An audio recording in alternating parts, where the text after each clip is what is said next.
I'm H. Ross, and you're the boss.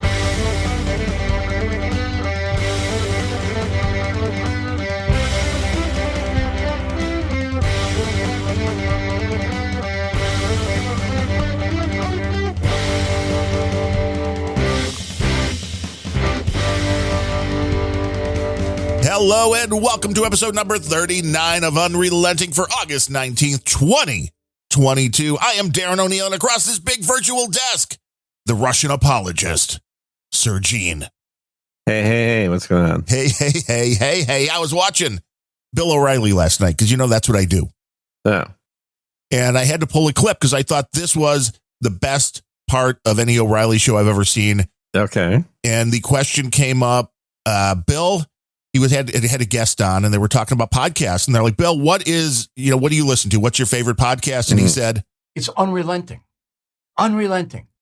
And I was surprised. That was pretty good. Yeah. Well, I wish he'd start sending us some money. Donate. Come on, Mr. Now, everybody O'Reilly. else don't donate. Bill, you should donate. I was like, oh, wow. It's very rare to hear somebody use the term unrelenting, and he said it twice. Yeah. I mean, that wasn't the edit. I need to edit the silence a little bit between the two, but he was talking about social media with like the Ben Afflecks and Jennifer Lopez stuff, and it's just like, it's unrelenting. It's like, well, yes, that it is.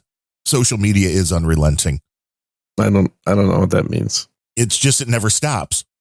If you look at some of these people, they post, like, there was the article that he was discussing was somebody did a study on like the average person and how many videos and photos they're going to post in their lifetime. And it's like, tens of thousands.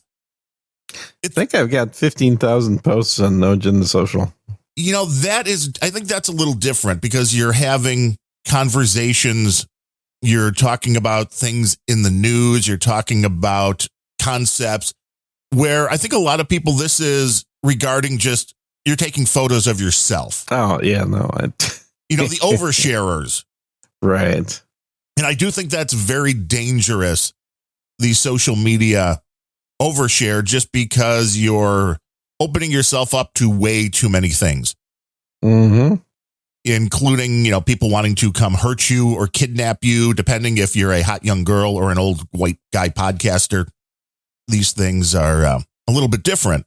Yeah. But social media is dangerous. We've talked about that a billion times here. That's only slightly exaggerating. How are you today, Darren? I'm good. Good. It's a beautiful Friday morning. What more can you do? It's a beautiful week. Well. We're just rolling on in through the end of summer here. And it's still an enjoyable summer, unlike the new predictions that we're going to be in the middle. I mean, we're joining you. We're joining the Austin area as being part of the temperature-wise. Yeah. It's going to be really bad, which I find funny because the weather forecasting at this point, they can't get the next day right. Nope. But they're going to tell you what's going to happen in 20 or 30 or 40 years with unabashed certainty. Yeah. And I don't believe it. But how are things in beautiful Tejas?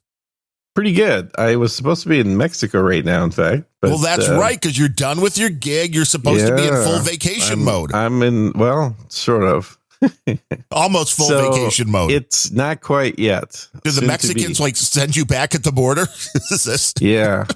Well, I did. I was planning on enjoying my first week off and just not being plugged in. And then a bunch of, I guess, things started falling into place to where I had a friend in town and he wanted to introduce me to a potential client. And then I had a few other people that wanted to talk business. So really my first week off has been spent trying to get my next gig. Well, that's not a vacation at all. I know, right? That's like freaking work. Yes. I mean, you don't vacation very well, I guess. Not if this is any indicator, that's for sure. You need to work harder at vacationing. Yeah, so I've just kind of delayed everything by a week. So I'm actually going to be gone next week and the week after. Nice. Do you have the whole where you're going picked out? Because you can't just randomly wander Mexico at this point. Well, you kind of can. So I'm flying out to Cabo, and then my I haven't booked this, but my plan is to actually skip back over to the Gulf side before I leave Mexico. And then I forget the name of the city, and then fly back from there. So you're basically on the Mexican drug cartel vacation package. Well, I wouldn't necessarily put it in those terms. I'm just vacationing in Mexico in multiple cities. That's all. You're right. You're just a very legitimate businessman on holiday. On holiday being the key phrase. Yes, key phrase. Do not want to forget that. Was this where the fishing off the oil rig, or was that just there in Texas? Were you doing that? No, that was in Texas, yeah. And you survived that? You did that? Yeah. Did you catch anything? Nothing good. Just, yes, I caught some fish that was tasty, but nothing exotic. It was kind of drizzling. Oh, well, that'll ruin your whole day. Mm-hmm. That will definitely ruin your whole day. I mean, so, and then I got another friend that just sent me a link to a fishing trip that's like a week long, saying, "Hey, somebody canceled. You should come and jump on this and go." And I don't know. I was thinking about here's the thing: a big vessel, my secret ticket compartments is full price to Mexico, so it really doesn't matter. I could move it to any day, anytime, which is good in this day and age. Well, that's one of the advantages of paying full price. So theoretically, I could actually go on this San Diego boat trip, do a week's worth of fishing, and then go from San Diego to Mexico to other city in Mexico to other city in Mexico, and then to Texas. This doesn't sound like a drug run at all. I mean, once you add San Diego and a boat trip, right? It's definitely not. Well, definitely. no, I don't know. It depends. Definitely not. No. Is there other hollowed out compartments in the boat? It's a fishing. It's a legitimate fishing boat. A legitimate fishing boat with legitimate fishers on the legitimate fishing boat. These are legitimate things that you can't question at all. No. Beyond the people in the control room questioning that you have multiple friends. People are always questioning. I am not at the Army conference right now. We can't guarantee that. Well, I'm talking to you from, Texas. We can't prove that. Well, I sound like I'm talking to you from Texas. Sounds exactly. You're true. That does sound exactly like a Texas, a Texas background. Texas that we're connection hearing. right there. Yep, you can hear it. The Texas connections are always quality. That's right. A lot of bandwidth. The Mexican connections, not so much. Well, they're a little staticky. Mm-hmm. But they're over-modulated. That's the whole beauty of the Mexican connection. Yeah, that's because you're sharing one phone line. And they're blasting the wattage all over the border. Are they now? That's what they do. Mexican radio, man. Yeah. It's where Wolfman Jack got his start. That's right. You're a hero. Well, I mean, you could do the voice. It's just not easy to do it. I can't do the voice. To do it full time. You can do the voice. Hey, getting what's going on? You got it out with the Wolfman. But that does, that will get your vocal cords if you try to do it long enough. He wasn't Mexican though, right? No. Yeah. No, but there was a story he told of going down to the big powerhouse AM station right over the border. And the fact that he drove up to the little shack, the little studio where they had the main antenna. And he talked about getting out of the car and immediately feeling different because of the amount of RF. Oh, you definitely feel it. Yeah. In the air, yeah. No, I noticed that when I did the brain MRI. An MRI, that's what you're eating. On my mind, right, that's what. But you're not selling those. You said you're not doing anything. I'm not at the Army conference at all, so I'm not there. I'm not selling anything. No Sir Gene MREs. Nope. Not yet, anyway. Working. So, yeah, it's you really do feel the super powerful magnetism in those things. And did you enjoy it? Because I don't remember that. Not really. It's a miserable experience, I would say. Yeah, I mean, I've had one. They put me in, and it was. Oh, you have? Yeah, for when I went in to the hospital because I had a, I don't even know what you would call it, but an episode where it started with my pinky and the second ring finger on my left hand starting to tingle a little bit. I'm actually just went to the bathroom, going to the bathroom. All of a sudden my fingers start tingling a little bit. And by the time I'm done washing my hands, it's like my whole hand. And I like walk down the stairs and I'm walking into the kitchen and I realize that my left leg wasn't quite picking up the way it should. And so that's all normal, right? Right. This is absolutely normal. Then sit down, tell the wife, yeah, there's something weird going on. And it traveled pretty much up and down the whole left side of my body, including, my face and tongue. Everything kind of went numb and tingly. And so of course it's like, well, this seems like it could be a stroke as far as I know, symptom wise. So they call the 911s, they come out, take me in and they do the full checkup. And that's when they do the MRI and that. And it was, from what anybody can tell, just a migraine, which I've heard people having issues like that with migraines. I had never had that issue. I've had the ocular migraines where you see the fireworks and all that kind of stuff. I've never seen this. But I guess the most interesting thing was the only thing that had really changed was I was deciding, it's time to get healthy. I'm going to stop drinking coffee and sodas. I'm going to go no caffeine. That's a good idea. And it was until this was about, I think, 4 to 6 weeks after I stopped all caffeine. And that's when I had this. And the doctor's like, yeah, that could do it. So I just decided to go back to drinking caffeine and have never had an issue like that again. So you should try it again. Yeah, right. There's only one way to know for sure, right? That's right. Scientific method. And this was where, this is where with the neurological stuff. And it seems like a lot of the, the COVID vaccine or COVID side effects are neurological, that they just don't know. Because when I asked the doctor, the neurologist in the hospital, he's like, well, if it happens again, whatever. I'm like, well, how do you know if it is, another migraine or a stroke? And he's like, you don't. It's like, that's concerning. Yeah, that's the quality of doctors we have in this country. Yeah, this is concerning. But there's a lot of stuff that there's just not a full grasp on. No. By the way, I got somebody mentioned that what the hell is our podcast? Somebody new to the podcast. That is our podcast just old men talking about health issues? Yes. A lot of times it seems that way. Huh. If you're young, it prepares you for what you're going to be getting into, or you're going to live forever. Right. If you have, family or friends that are older, then you'll know what's going on. Yeah. Because we've been through it. Well, yeah, we have, unfortunately, some of it, but luckily not all of it. No, we cover a wide breadth of topics. We do.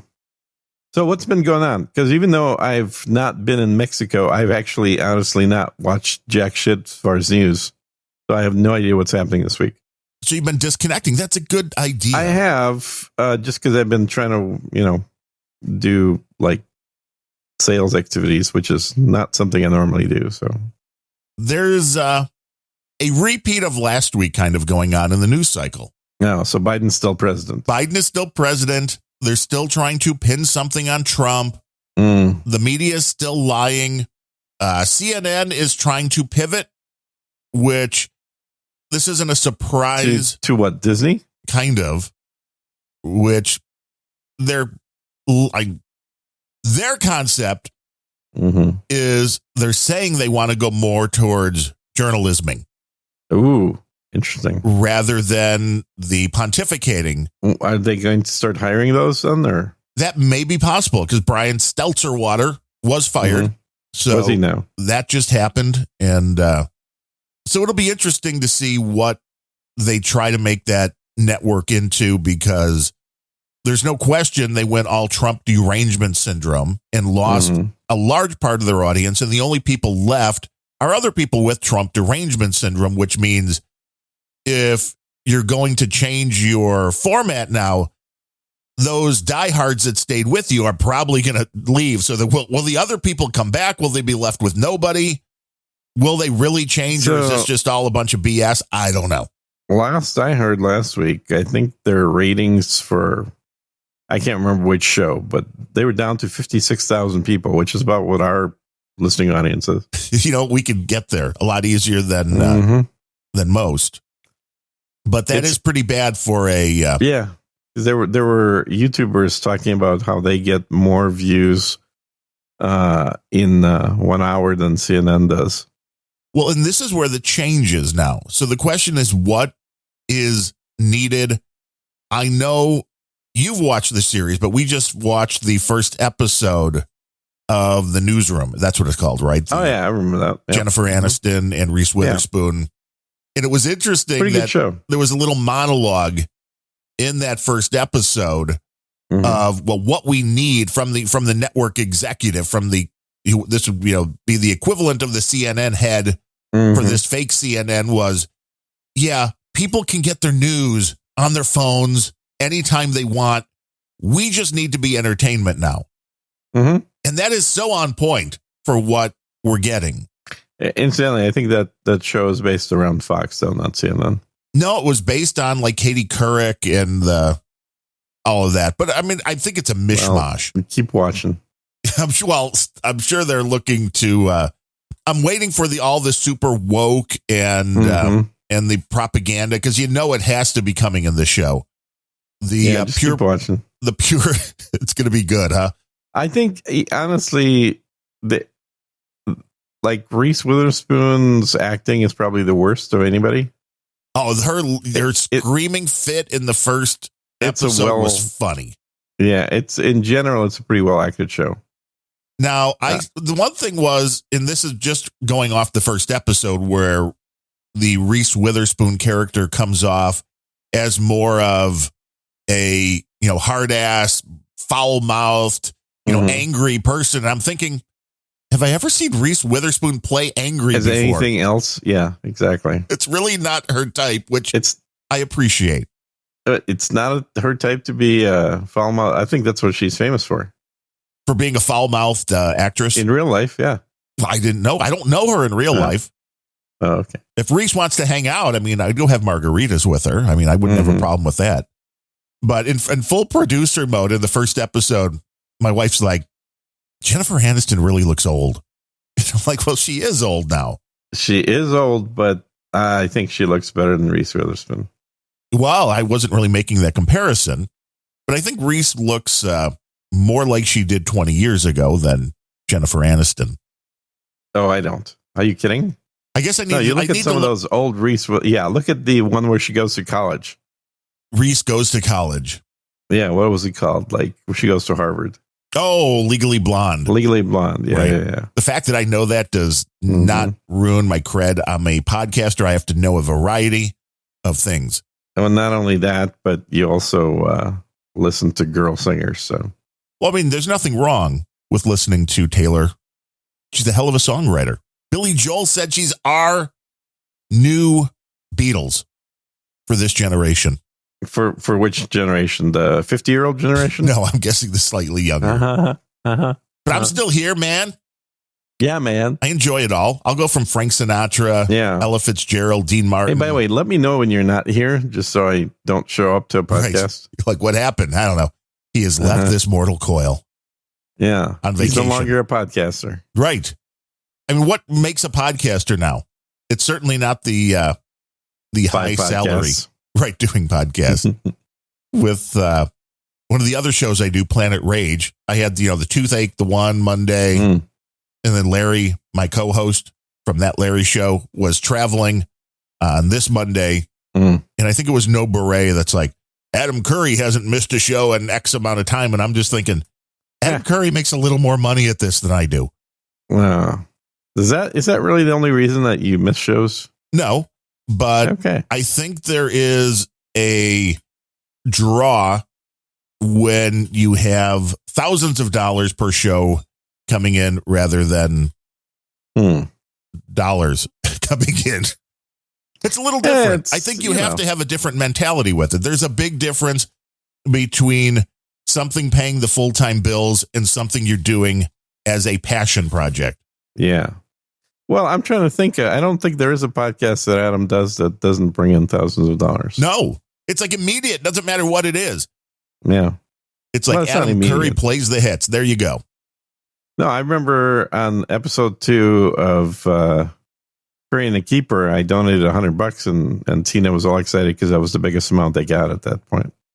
Well, I mean, you launched her career according to you. I did actually. Yes, she was on my show before she was on his show. Sir Gene always breaking new ground. Yeah, usually. But next week you'll be in Mexico and you're bringing a rig? Breaking some ground down there, I guess. I'm guessing. Were you planning on podcasting directly from the beach? I'm going to have my little portable setup, so it may sound not quite as good, but it should still have noise gate and stuff. Nice. Yeah.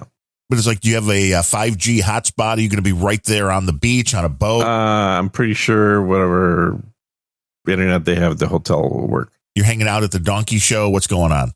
No. I'm not hanging out at the donkey show. Been there, done that. You just stop. You stop in. You got the T-shirt.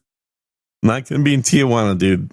No, yeah, Tijuana this week was on fire. I mean, there's gang warfare going on big time. It was. Yeah, my guy out there was telling me about it. It was pretty nuts. They had, well, it wasn't just gang war. It was also government related.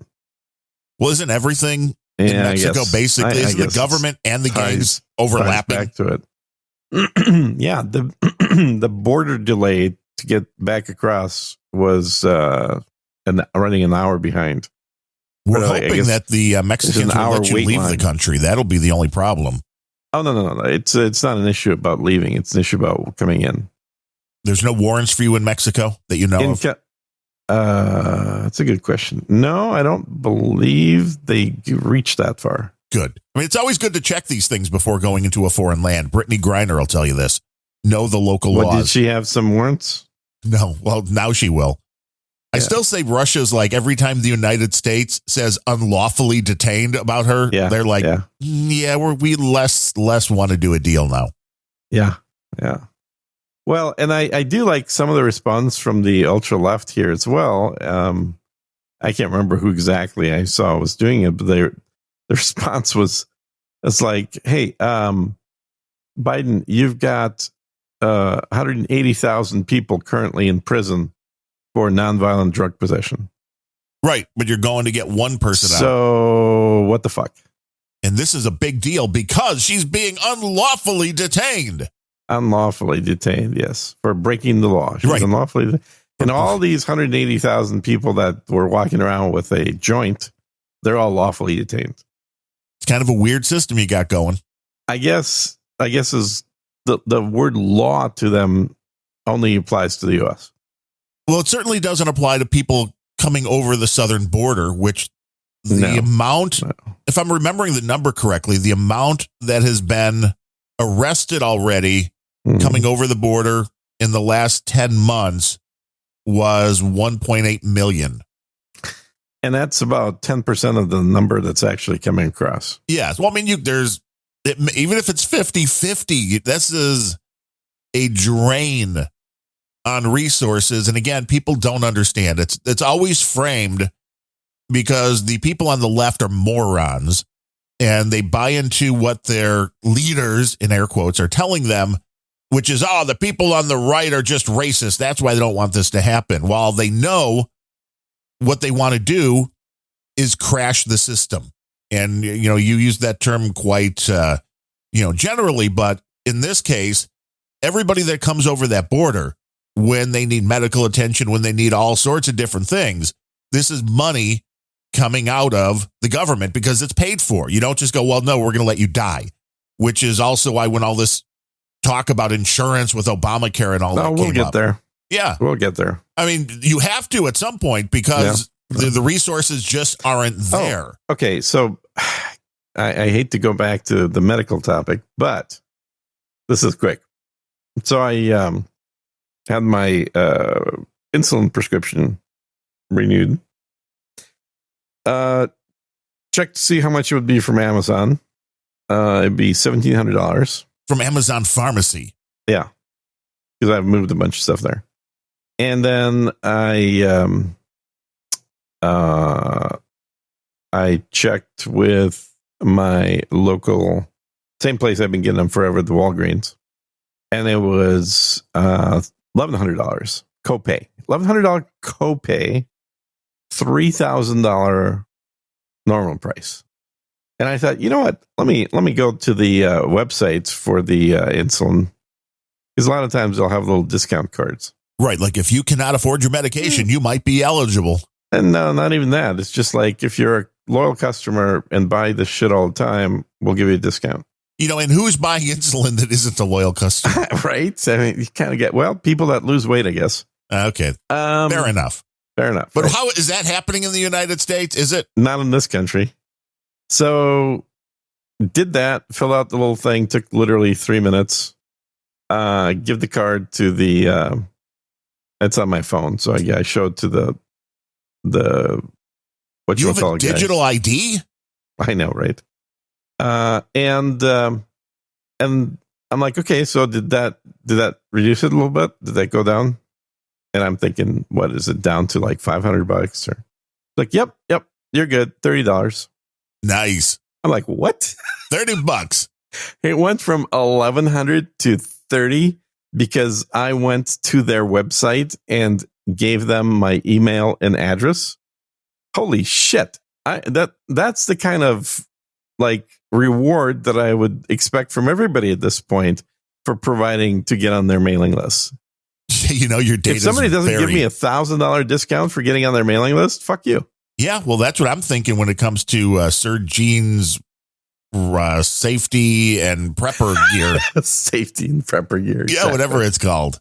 It's like RussianApologist.com or something. God. Isn't that close? I know you're working on it.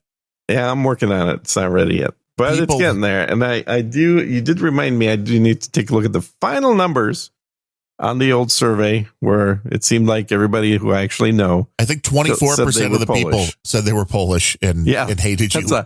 That's a higher Polish percentage than anywhere in the world. 1/4 of the respondents on No Agenda Social are Polish. Are either Polish or really don't like you.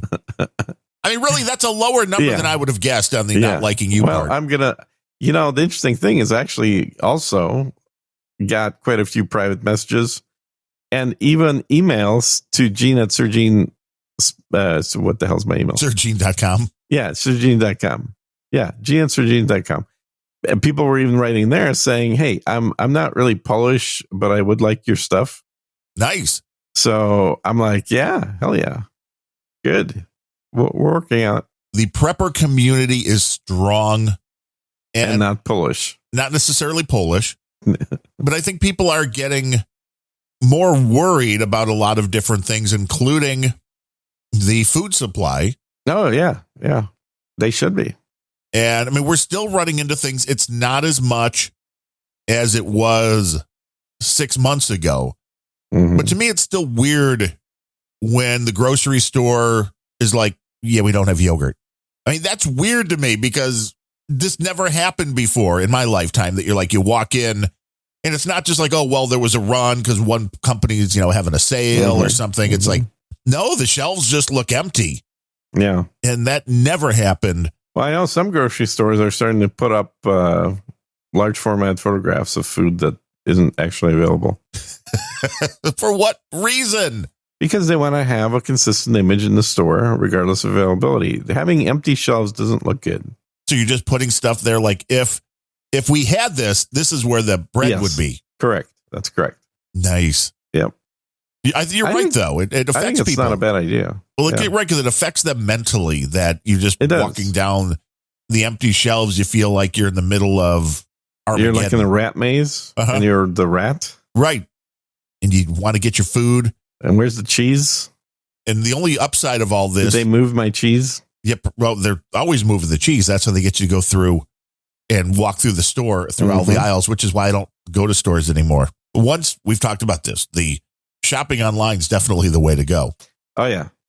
Yeah. Which reminds me, I should probably do that before we're done. Well, do you really need food? I mean, if you're going on vacation, you don't even need to stock up. You'll be off. Oh, that's a good point. You need to adjust. What I need to buy some iced tea before I leave, but you could just buy tea bags, Just buy tea bags. I do have. That's why I just did just recently. Definitely not the brand though. I like the good tea. What is the good tea? So what is Yorkshire, you making? The Yorkshire tea. Yorkshire, is that good for a cold brew? It's real tea. Well, of course, I understand it's real tea. Yes. So is PG Tips. You don't think it is real tea? Not as much. It's something else mixed in. Yeah. You throw 5 bags in a 2-quart container and bam, just brews. It's magic. Just as good as store-bought. Yeah. Well, it is quite different. Yes. I think that the you can make cold brew tea with pretty much any brand of tea. Cold brew tea is actually, I think, tastier than hot brewed. Less bitter. Yeah, because a lot of the tannins and whatnot that make the bitterness in the tea come out, they're only drawn out of the leaf with heat. So yeah, cold brewed generally a little. It's not. I wouldn't say lighter. I mean, it could be just as dark, but less bitter is probably true. Yes. Well, yeah, it gets fairly dark within an hour or two overnight. Damn. Mm-hmm. It's ready. It is. And then you never really have to take with the PG Tips, since there are no little strings on them. They're just the little pyramid bags that they call them. Mm-hmm. You just leave them right in the container until it's done. Then you just pour out the tea and start all over again. Yep. No, that's true. That's true. You can even make decent tasting tea out of Lipton tea bags. Then do you add anything else to it? Do you add a little lemon? Do you add... I do not. I don't like anything in my tea unless I'm going for a particular kind of thing. Like, occasionally I'll be in the mood for lemon tea. Occasionally I'll be in the mood for milk tea. But 99% of the time, I just like it straight.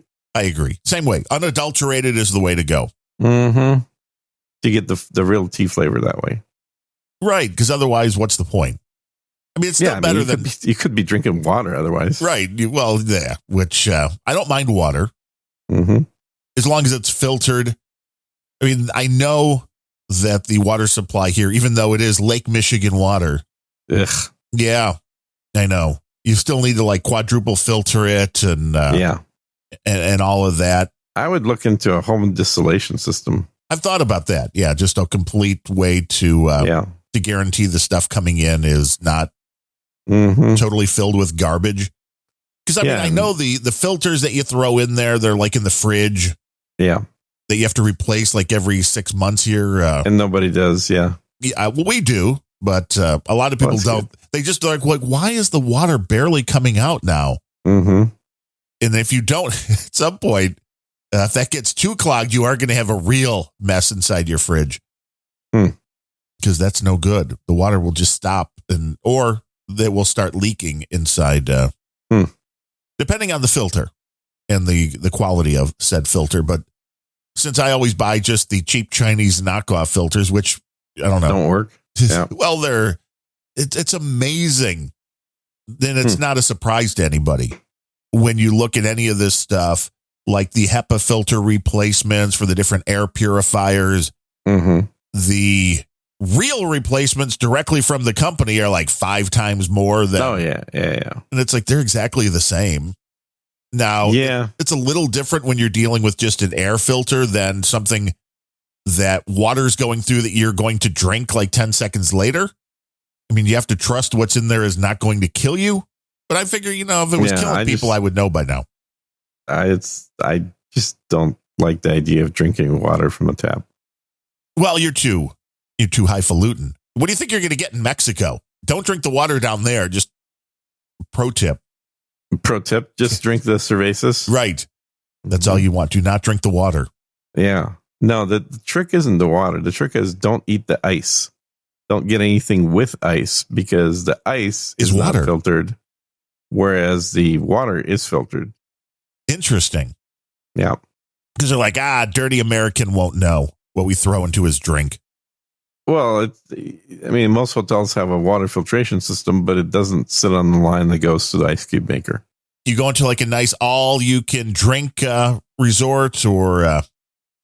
Oh, no, I'm not drinking, so that would be a waste of money. You staying in a private home down there? No, I'm just what do you call it? The timeshare thing. Oh, well, that's kind of depending what kind of a time. So it's like a resort with a bunch of timeshares. Yeah. Yeah, people are always desperate to get out of those, so you can usually rent those cheaper in the hotel room. Yeah, especially if they're in Mexico, because they're like, we don't want to die getting there. I don't know why you would, but sure. Is it fully guarded? Do you have armed guards with AR-15s roaming the grounds? No, you don't have armed guards. Jesus Christ, Mexico is not dangerous. Wait, breaking news, Mexico is not dangerous? Not at all. No, this is all bullshit stories. I see. It's all fake news. It is fake news. There's nothing dangerous about Mexico, dude. If Gene doesn't make it back, we'll have a story to tell. Yeah, you'll have a story. This will be the clip playing at your funeral on a loop. Mexico is not dangerous. As your gun-riddled body lay in state. Yeah. Got to be careful down there, man. It's hard to get a gun in Mexico.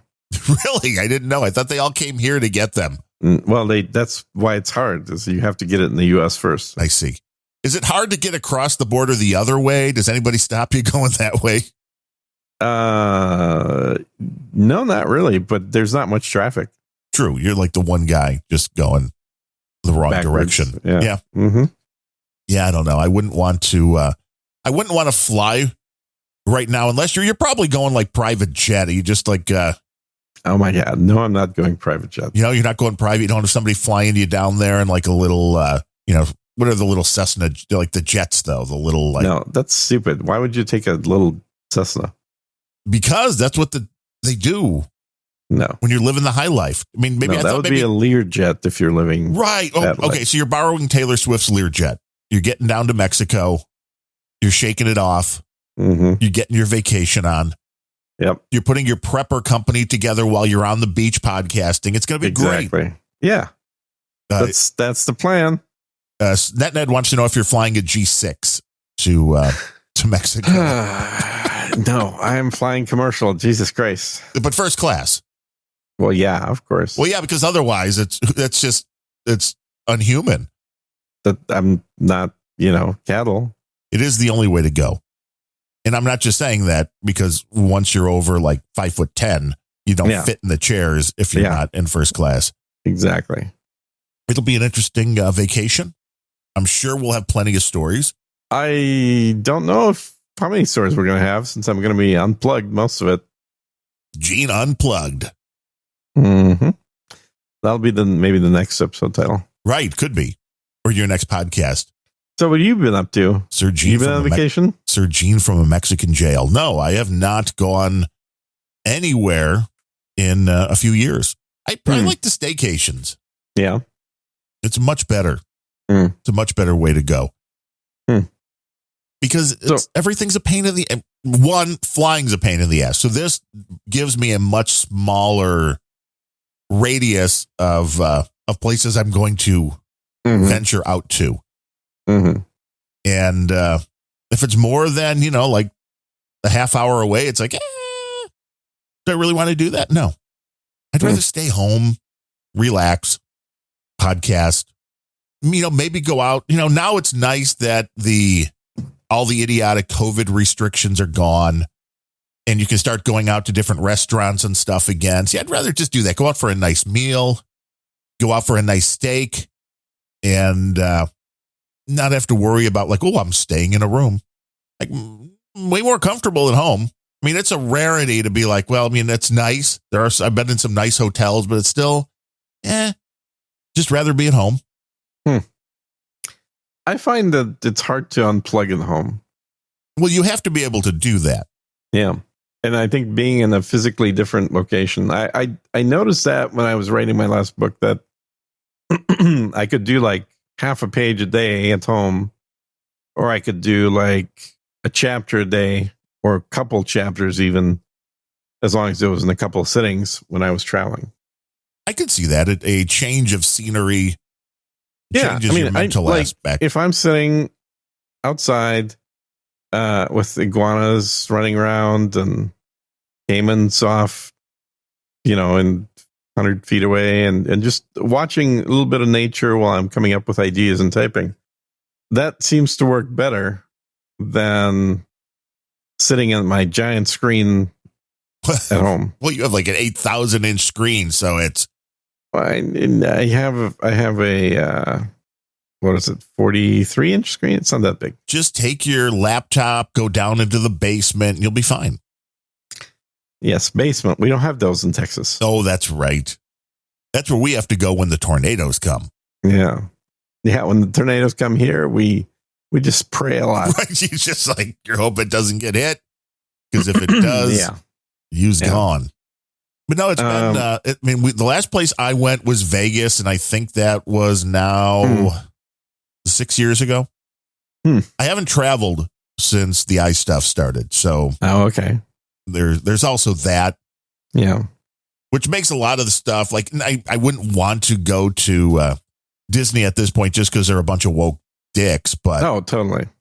A lot of these things that you're like, oh, you go for the immersive experience. It's like, that's less now for me. I can do everything I want at home. Again, I mean, it's you have to be able to mentally disconnect, and I know a lot of people don't. Where they're always, if you've got the phone, if you're just sitting at home, you're going to check it. It's like, no, I can turn the stuff off and not be grabbing for it every few seconds. And well, I have noticed that because I have sent you text messages and not gotten a reply until the next day. Right, which is I usually, the phone is not with me. I'll see them more if I'm on the computer because I use Google Voice for texting most of the time. So you'll get a pop-up there. But if it's on the phone, it's like I don't really pay attention. I don't really text. I'm not somebody that normally texts with people to go back and forth, which I'm kind of glad that I never was, because I think once you're into that, then you're right. A lot of people get angry or like, why didn't they text me back? I texted them 35 minutes ago. Yeah, bastards. Right. How dare they not let me know what's going on? We're still old, though. I mean, we came from a time where if you wanted to talk to somebody, you picked up a phone with a cord on it. Well, and I still do. It's just called a podcast now. Well, yes. But, I mean, that's just for people that you can release the conversations with. I'm sure you talk to some people that... Yeah, I know, but I mean, I still record those. I just don't... You just don't tell them you're recording. Well, yeah. Gene has a wide range of audio recordings, which could come in very... How do you think he does so well with business? There's nothing wrong with recording. There's nothing wrong with keeping a record. I mean, you're getting old. You've got that dementia or Alzheimer's starting up. This way you can at least go back and have proof. Exactly. And then it's good to be able to, to review these things. I also have everything transcribed. Well, see, that's the beauty of the system now. I mean, I know you were using Descript, but that is the beauty of this ability through whatever software you're using to take audio, throw it in, and have a transcript. It just makes it so much easier because you can take, for instance, the text files of, say we have, I don't because I haven't gone back and done it yet. But if we have the text files for every Unrelenting and just threw them as is, not even going in and trying to make sure it got everything exactly right. When we get to a point, we could be doing a show if we had that and you're like, oh, what was that show we talked about? Whatever. Well, we can look it up. Yeah. You do a search and bam, you'll find every show you mentioned that name or term or whatever. And it's nice. Speaking of shows, I just remembered I need to cancel StreamYard. You still haven't. See, you got to cancel this stuff right off the bat. I forgot to cancel that stupid thing. That was just like I went in the other day and canceled my Haley Deegan fan club online thing, which is she's the race driver. And it was like, oh, no, she's really involved and they do, monthly giveaways and all that. And it was like nothing. There was like no post for like a month. These fuckers are still charging me $25 a month. Oh, you got to stop that. I got to stop that. You have to watch these things. Change plan to free plan. There we go. That'll work. Because money does not grow on trees. You have to you have to really know and keep track of all of this stuff because it just keeps renewing. And I was like, oh, damn. It's okay, canceled. Good deal. There you go. You did something good during the show. I did. So that's worth doing a show just for that. Yeah, the .show domains are renewing at $24 a year. Damn Jesus. You. That's nuts. See, this is why you should have just gone for the good old .com. I know. But hey, I like having RNR.show, Unrelenting.show. planetrage.show. But yeah, they're a little more expensive. Yeah. Yeah, there was a domain. I can't remember. Oh, it was one of the Libyan domains that I had. Libyan domains. This sounds totally legal. Yeah, because you can create words like, Jumply. Oh, yeah. There are a lot like Bitly. Uh-huh. Yeah. That's a Libyan domain. And they're like $78 a year. Damn. I think the economy is built around the domains. Hey, if you can get it, that's good money. Yeah. So I ended up not getting any more. But well, I mean, you're not as rich as you once were. No, that's very true. We're still working on. I noticed the domain that is about to expire recently because all of the unrelenting domains were coming up, and we've got like 5 of them. Mm-hmm. You had some, and I had some. Yes, but you've forgotten the pet project you wanted to work on, which was microphonepillow.com. The microphone pillow. You were going to make like a little item, and then you could, when you're not using your microphone, you can put it down on the. Oh yeah, that's right. This was like genius. Oh my God, this is like I barely remember this. This was a genius idea. Like, grab that domain. Yeah. That's a damn good idea that never went anywhere. Well, for podcasters who have multiple microphones, that are all collecting dust. Yeah, you've got the microphone. Once you pillow. have dusted mic, it's no good. Yep. So you put your microphone get it back out. So it should be like the microphone pillow. Then with like you sell a microphone blanket that goes over to cover it. Yeah, while it's that's a separate item. Right, while it's on the microphone pillow. Yeah. People will be rushing to buy this. I've got the perfect name for this. Yeah. Mike Pillow. Mike Pillow. MikePillow.com. Mike Pillow. That's how. I'm just already. He finally gets it. I'm imagining the mascots. So yes, we just have a guy with a big mustache promoting it. Mike Pillow. Yeah, MikePillow.com. Hi, I'm Mike Pillow for MikePillow.com. Yes, we might diversify and go into a whole line of other products related to monkeypox. Pillows. Yeah, I don't know. Our mics. Yeah, is your microphone infected with monkeypox? What? That's coming out of left field. Isn't that the point of the show? It's coming out of left field. Well, the point of this show is that we're like Seinfeld. We're a show about nothing that everybody likes to listen to. Well, there's always something different. Yeah. How's our listenership, by the way? Are we going up or down? Static. Well, that's not good. They're all the shows have been kind of static over the last few months. I mean, I'm not talking about donations. I'm just talking about the listeners. No, same here. Really? Yeah. Same here. Well, yeah. So I know that my other co-host, Ben's been working on a new podcast name. So, because I think he's getting tired of, being second fiddle on the show called Sir Gene. Yeah. Sir Gene's Second Fiddle. There's you go. There's your new podcast name. Sir Gene and Other Guy. Yeah, and the other guy. Exactly. And I'm kind of, thinking it's about time I got my own show back. So, well, see, but it's more work when you get your own show back. Well, maybe. But it's like we've noticed with there hasn't been an Angry Tech News with Ryan Bemrose for a few weeks again. They're slowing down. And he admitted that it's just the workload because he scripts everything. Yeah, he does script everything. That's true. Scripted shows take a lot of time unless you have somebody scripting them for you. And this is why we have more people doing Twitch than YouTube. Because Twitch is more off the cuff. Twitch is just, flip the switch. Yeah, streaming. And you do stupid shit. People laugh about it and you're done. That's what we do on this show. And YouTube is like, okay, what am I going to do for this episode? I'm going to record me playing this video game, but I need to make sure that I do the full run through at least 3 times to get all the shots. Well, you have to have all the angles.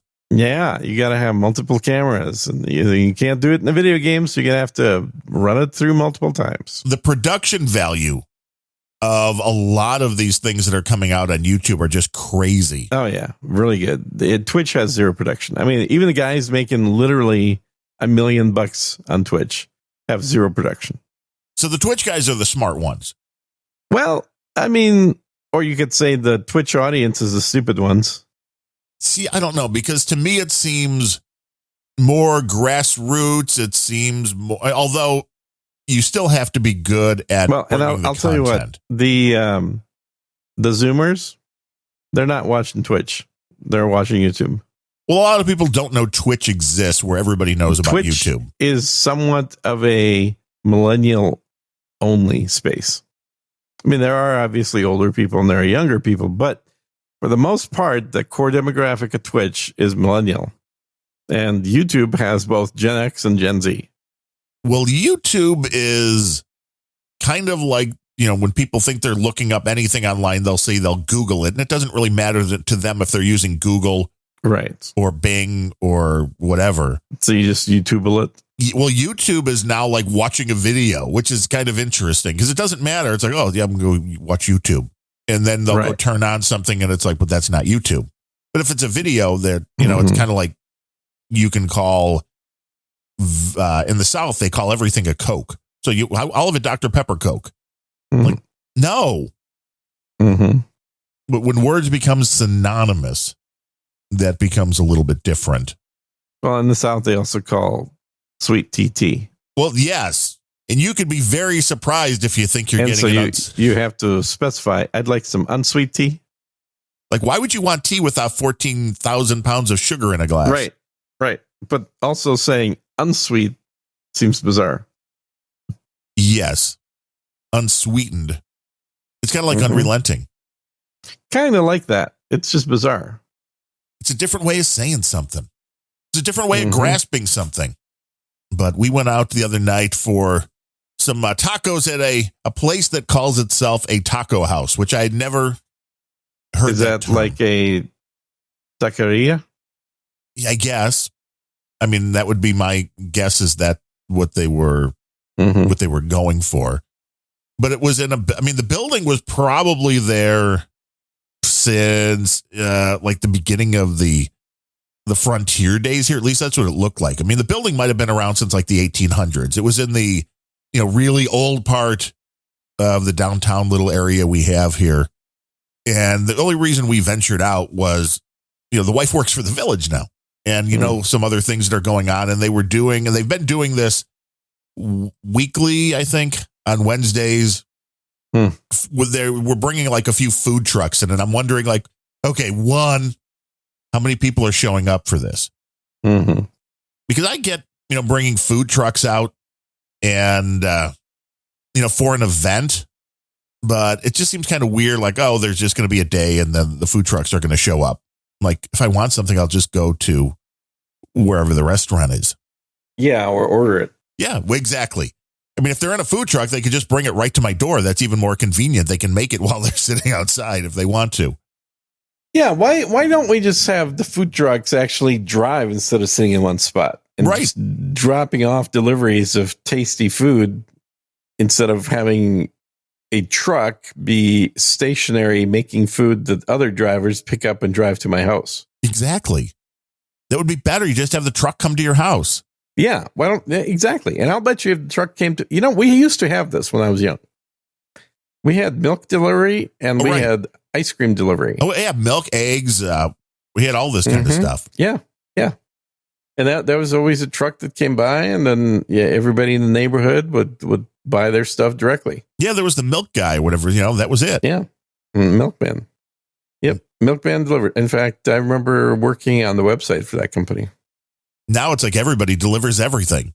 Yeah, well, sort of. Mostly, not really. Well, you're right. They have a third party do it.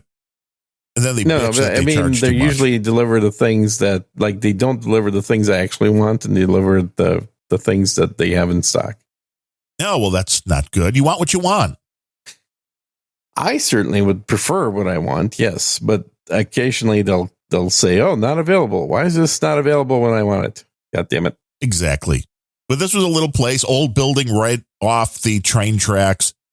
In our little town here, not in Chirac, it's being asked in the troll room. No, we're far enough outside of Chirac. He's not anywhere near Chirac. I mean, He's basically can't even hear the guns in Indiana, guys. Just think of him as Indiana boy. I would like to be in Indiana. If Indiana would please just all they got to do is just move the border like a mile. Take our area over. Taxes would be so much better. They would be cheaper, wouldn't they? Uh-huh. So much better. Yeah. Well, have you thought, why didn't you ever move to Indiana? No. It'll only be like another block. Inertia. I mean, it's more than a block, but not much more. It's not horribly far. I've looked you up on the Google satellite. Yeah, it's not horribly far. I mean, I think we could be across the border in like 20 minutes. Yeah. So, I mean, we are close to the Indiana border. But this place, it's weird because it has a theme, which is fine for a restaurant. Mm-hmm. But the theme is like comic books. So what? It's right? A comic book restaurant? You're kidding me. No, it's like that's there's like murals on the walls and on some of the tables. It's all like comic book character related, but they sell tacos. I mean, they're really good tacos. To be fair, some of the better tacos that I've ever had, and they're more of a... You've never been to Mexico, have you? No, it's dangerous. Send me some tacos back. Yeah, that's what I'm going to do. That would be very nice of you. I just had one of those fake Mexican burritos yesterday. What is a fake Mexican burrito? I mean, all burritos are kind of... Well, Chipotle? Yeah. Yeah, nobody wants that. Wait, is it Chipotle or Chipotle? I don't know. I always say Chipotle, but I could be really wrong. I think it's Chipotle. It could be Chipotle, yeah. Uh-huh. I mean, it was owned by McDonald's at one point, right? Yes, I remember that. Back in the mid-2000s, that was McDonald's property, but they divested. Yeah, which maybe they're better now. I tell you what, to me, they're like a Starbucks. Any city, anywhere in the world you go to, and you get one of those burritos, they all taste exactly the same. Which is a plus if you're looking for to know what you're getting. There's no question about it. I was eating watermelon yesterday, and I noticed that... Oh, I have a watermelon. I love watermelon. I get tired when I eat watermelon. I think it's spiking my blood sugar or something. Really? That would be... I mean, I guess it would make sense. The watermelon is good. Let's see here. Free super side with 3 tacos. Maybe I had I don't remember if the side was free or not, but this is definitely like downtown kind of pricing. The taco that I had was called the Vigilante taco. That sounds downtown-y. Yes. Char grilled skirt steak, citrus blast slaw, salsa verde, avocado, pickled red onions, queso fresco, and cilantro. And it was delicious. So that sounds pretty good, but it sounds a little too froofy as well. Yeah. This is not authentic Mexican. There's no question. Mm-hmm. And I prefer the authentic Mexican. And the authentic Mexican is also way cheaper. Yeah. This was a $6 taco. So ordering 3 tacos. So a cheap taco. $18 for 3 tacos. That's a little high, isn't it? You're paying Austin prices now. You're right. It's like paying Chicago prices. I was like, okay, the food was good, but I don't know if this would be a regular place. Yeah. That's good. So, and I don't dislike Mexican food because I don't like Mexico. I dislike Mexican food because it doesn't make me feel good. But there are certain Mexican foods that I like. And whatever absence of actual Mexican ingredients they use at Chipotle does not seem to cause the heartburn that other Mexican food causes. Oh, so the spice gets you? It's not the spice. It's I don't know what it is. I've never quite figured out, but it's something in Mexican food. It could be a corn related thing. That's probably the most likely scenario. But if I just eat a few tacos from a Mexican food truck, I'm gonna feel that acid spiking in my stomach for the next 10 hours. That could just be grease then. But I eat other greasy foods. Types of foods that have like I eat bacon. I don't have that. There you go. And pizza and I try not to eat too much pizza. That's an occasional thing, but certainly I'll eat bacon several times a week, and I don't have any kind of acid buildup thing going on with that.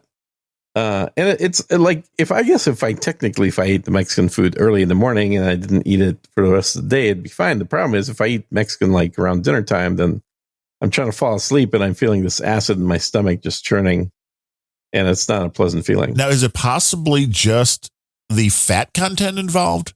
Well, I literally just said I will eat bacon. and not have that issue. I mean, I guess it depends on how much, because what this kind of sounds like to me is very possibly your symptom there is it could possibly be related to that golf ball size gallbladder stone.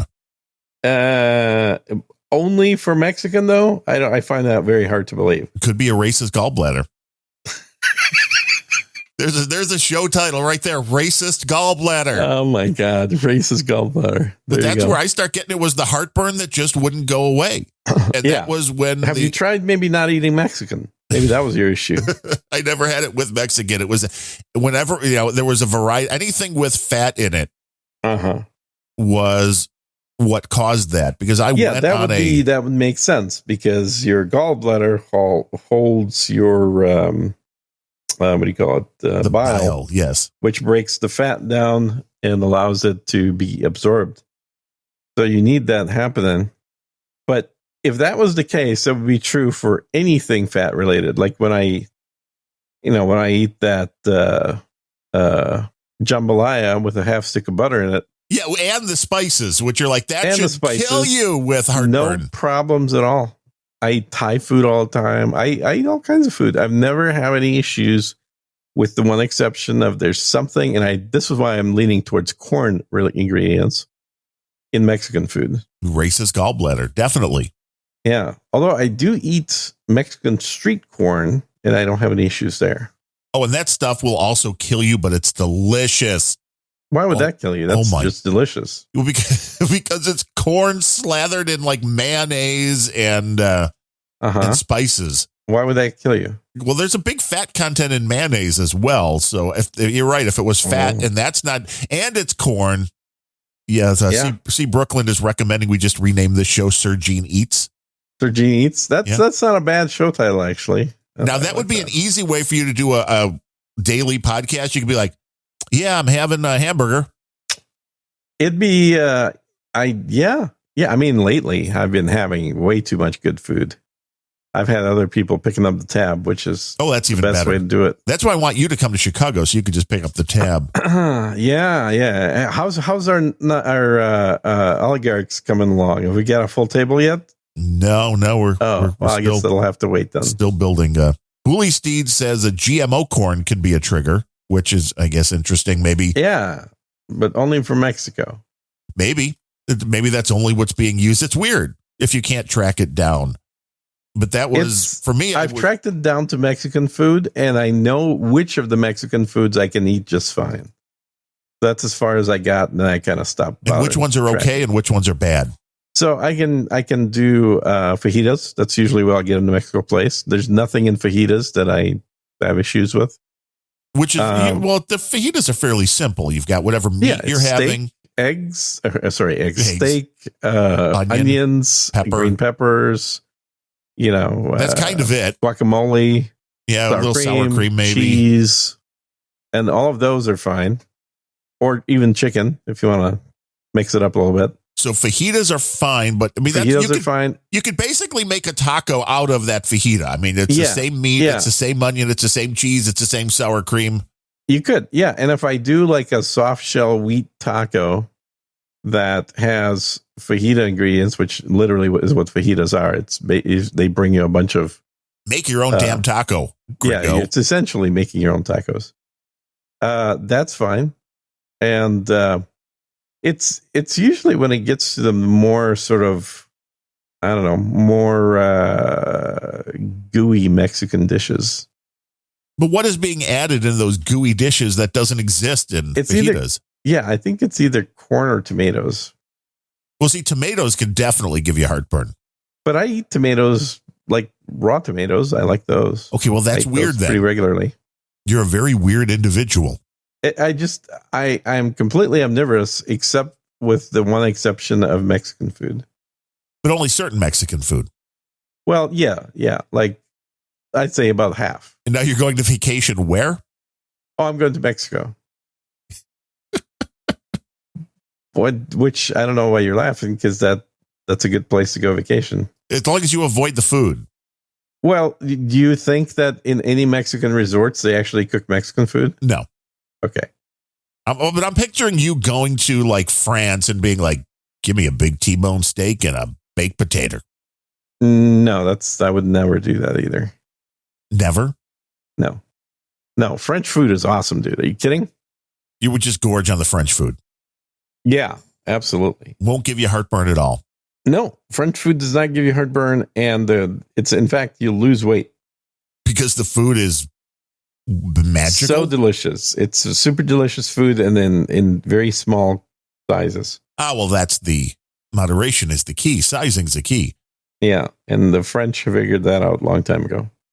That they don't want the Americans in their areas. You gotta feed them wanting more. And that can't you just order a second dinner? For Americans only, second dinner menu. Gene's like, okay, I'm going to have this, and this. And he has you've got your bottle of wine. You have your appetizer. I'm ordering food right now as we're talking. HEB is recommending that I get some oats. Okay, so get some Irish oats. I'll add some oats in there. This is HEB select ingredient, old-fashioned oats. Maybe it won't get your gallbladder going, but that's you then in France. It's you have your appetizer, you got your wine, you got your entree, you have a nice dessert, and they bring you the check, and you're just like, no, round two, no. Round two, buddy, round two. Let's do this again. Yeah, I used to. Yeah, I do like French food. All right, order placed. There we go. Leave it door.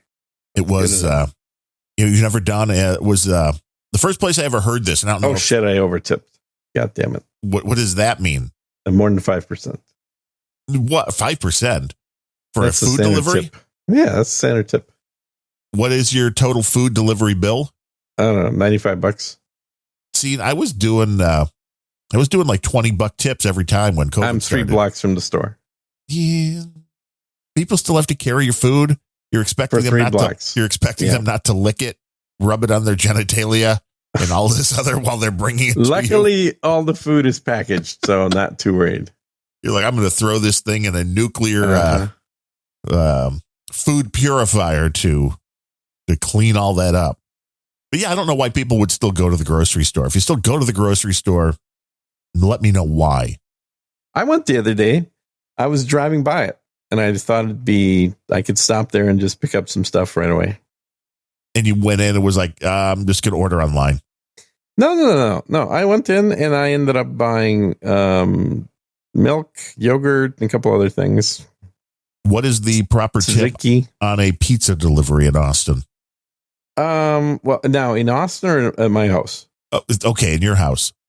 Proper tip, pizza is $5. That seems fair. Yep. In Austin, I think the average tip for pizza is $15. Wow. Because the pizzas are that expensive, or no? That's because that's the default amount they put in when you order pizza. You like that, don't you? When the tip amount is why don't you just pay us too much? Click OK. And then you see these videos. It's the one thing I've watched a little bit on YouTube while looking for clips for Planet Rage. The delivery people are great for rants, and it's always amazing. They do enjoy that. You know who else is great for rants is cops. Well, that I can understand as well. I've been watching a lot of those videos lately. And what is the takeaway from the cop videos? Well, these are all like cops behaving badly videos. But they're posting them themselves. No. These are posted by people that make the cops behave badly. Oh, well, that's different. That's just people being assholes who probably deserve to get their heads batoned a few times. No, not at all. These are good, smart trolls that are putting out quality content. Getting their heads beat in by... Nobody's getting their head beat in. Well, then why there are watch quite that? a few cops getting fired, which is cool. Yeah, we do need to get the bad ones out. You guys throw the whole damn thing out. Like teachers. Yes, both groups need to be fired. Everybody should all be fired, and we should start over. Only the Polish ones, though.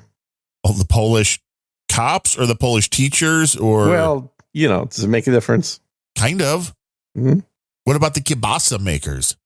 No. You keep those. That's a skill we need. We don't want to mess with the sausage. No. There's a few things that you leave them alone, and that's one of them. There's a few things in life that Sir Gene does not mess around with, and one of those is sausage. After this whole idiocracy happening in Europe right now, I think once everything kind of settles down and the nuclear clouds dissipate a little bit, I do want to go and do a do like a tour of Poland one of these years. It's supposed to be a really nice country. Yeah. No, I think it is. I think that there's some bad apples there, obviously, that are pro-Nazi. But that aside, I think that it's, got good food, it's got friendly people. It's a country that is has a lot of long history. Used to be an empire back in the day, and it definitely deserves a little bit of tourism money. I would agree. Some nice landmarks, until it's taken over by somebody. Yeah. Well, it's currently taken over by the EU, who's also not giving them money because they didn't like the way that Poland was dragging its feet on the whole COVID thing. Gee, I wonder why. You will comply. You will comply. There's always a German accent there. I don't know why. It just seems to be there. It's just inherent to that when you say that. Because the Germans get a bad rap. There's a lot of really nice Germans who never wanted to try to take over the world. Are there? I don't know. Are you a German listener to Unrelenting? Have you ever wanted to take over the world? If not, please let us know. If not, watch crickets. Nobody right. replies. Every German that responds is like, fuck yeah, I want the world, man. Yeah. I mean, we all want to take over the world. This is what's so sad, right? So I had both my grandparents killed in Germany. Well, I shouldn't say in Germany. They were killed in Russia by Germans. But, I don't blame the German people, right? I mean, I've been to Germany plenty of times. I've enjoyed driving at 150 miles an hour on the Autobahn. And you were never attacked by Germans while you were there? I was never attacked by Germans while I was there. Did they bring you beer? I'm not a big beer drinker. I think I had a beer in Germany, but I'm not like, I'm not a beer guy. I'm not either, but I would think, in Germany, it's kind of like being in Ireland and not having a beer. Well, I had eaten beer in Ireland. I didn't drink beer in Ireland. And eaten beer? Yeah. Which means? Yeah. Have you never had a Murphy's? You need a spoon. Yeah, Murphy's. You're right. Uh-huh. It's like pudding. It is pudding. Oops. Yep. I just bumped the microphone in case you heard something. Oh no. This will not stand. This kind of I know. It's crazy. Amateur hour stuff. I'm talking with my hands and the microphone's in the way. I know you have to try to stop that. If that's something that you do when you're a podcaster, you do have to be careful with the microphone placement. I think when I move, I'm going to do a ceiling mounted mount for the mic. Ooh, that would be kind of cool. So I want it dangling off the ceiling in front of me so that there's not any side, any armatures to the side. Well, this is what I have. Well, because it's coming from the back of the desk over the monitor. Oh, it's coming over the monitor. Holy shit. I don't think I could do that with mine. You would need a few extenders with the monitor being that high. Yeah, I would need quite a bit of technically, I guess if I mounted it to the back of the monitor, I could probably swing it. Yeah, if you found some. Yeah, you should be able to. If there's a way to maybe I'm worth a shot. I may be able to mount it to the monitor arm, not the monitor itself. Well, there are some monitor arms, I think, that have like other things you can attach to them. So if you could do a mic stand or mic arm off that. Well, this is just a regular mic or a monitor arm, but I might be able to just put the clampy thing that's normally attached to the desk to clamp it to the back of the monitor. Because that would actually, there is a downside though, and that would be if I wanted to use the mic for something other than the podcast, it would actually block the monitor view. It does do that a little. But depending on the microphone, it's not bad. Because the way I've got it, my mic is actually mounted on the desk that's to the side of the main desk. So it's on the left side. But you remember back when we used to do video shows, you could see that. You could see it coming off the side. Yeah. I've got it attached. Kind of leans to the left a little bit. To the back of the desk, and then a extender arm, and then it comes over, so it's high enough to come over the monitors. Yeah. Well, also you're when you're sitting on a chair, you're 6 feet. So true. I mean, that is different. But I can raise and lower this to wherever I want it. And when not using it, you just swing the arm off to the side and it's like it doesn't even exist. Hey, I feel like we're completely not paying attention to any kind of news shit's happening and keep reverting back to topics that no one cares about. We're supposed to talk about the news. I mean, the news is overrated.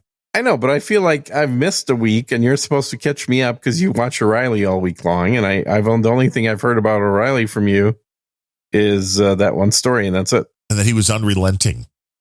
Well, yeah. And that's so any other news this week? Have we, was there any kind of interesting events anywhere in the world? Liz Cheney lost, but I don't think anybody is surprised by that. That's, was she in Colorado or something? Wyoming, yeah. Yeah, she didn't even get like a third of the votes. So, oh, nice. That's good. So the Trump chick won. Yes, and Liz Cheney's response was to liken herself to Abraham Lincoln and hint that she might run for president. So she was what if she ran as a Democrat, she'd probably get elected. She's delusional. It doesn't matter what she runs as. She has no chance.